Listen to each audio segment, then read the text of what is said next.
Shalom Bapak dosen dan teman-teman semua.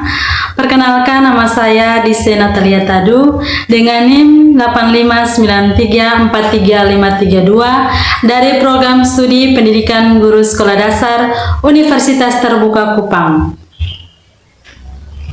Pada kesempatan video presentasi ini saya akan menjelaskan 4 hal utama. Yang pertama, bagaimana filsafat ilmu memperkuat eksistensi keilmuan serta nilai dalam pendidikan. Yang kedua, bagaimana pendidikan yang bermakna justru turut memperkuat perkembangan filsafat ilmu. Dan yang ketiga, mengapa filsafat ilmu disebut sebagai pisau analisis dalam membedakan persoalan pendidikan.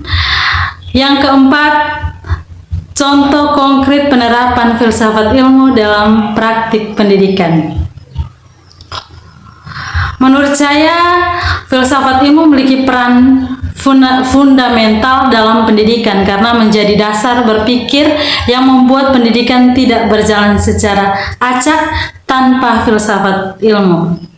Pendidikan hanya menjadi aktivitas rutin tanpa arah yang jelas. Oleh karena itu, filsafat ilmu memperkuat eksistensi pendidikan agar tetap bersifat ilmiah, rasional, dan dapat dipertanggungjawabkan. Selain itu, filsafat ilmu juga memperkuat keilmiahan dan nilai dalam pendidikan.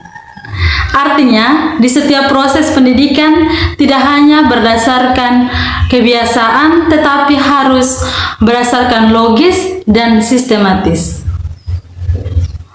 Akibat, pendidikan tidak hanya menghasilkan peserta didik yang cerdas secara pengetahuan, tetapi juga memiliki karakter, etika, dan tanggung jawab. Sebaiknya pendidikan yang terjadi dalam praktik nyata juga memperkuat filsafat ilmu.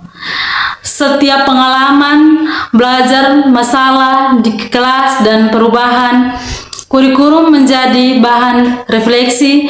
Dari situ filsafat ilmu terus berkembang karena pendapatan data nyata dari dunia pendidikan. Jadi hubungan keduanya bersifat timbal balik. Filsafat ilmu menggerakkan pendidikan dan pendidikan memperkaya filsafat ilmu.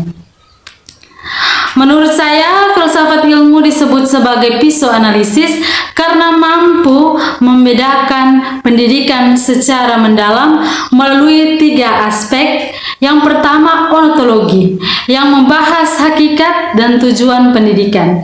Dan yang kedua, epistemologi, yang menjelaskan bagaimana pengetahuan diperoleh secara benar melalui proses belajar. Yang ketiga, aksionologi, yang membahas nilai, manfaat, serta dampak pendidikan bagi kehidupan manusia. Contoh konkretnya dapat dilihat dalam proses pembelajaran di sekolah.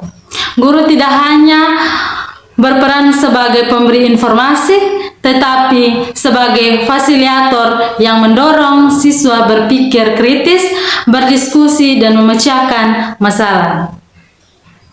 Selain itu, penerapan kurikulum saat ini juga menekankan karakter kerjasama dan kemampuan berpikir kritis. Hal ini menunjukkan bahwa pendidikan tidak hanya mengerjakan hasil akhir, tetapi juga memperoleh proses dan nilai yang dibangun. Jadi menurut saya hubungan antara filsafat ilmu dan pendidikan bersifat sebab akibat timbal balik. Filsafat ilmu menjadi sebab penguatan dasar berpikir pendidikan, sebagai pendidikan menjadi akibat sekaligus sumber yang memperkaya perkembangan filsafat ilmu. Sekian hasil diskusi saya. Terima kasih.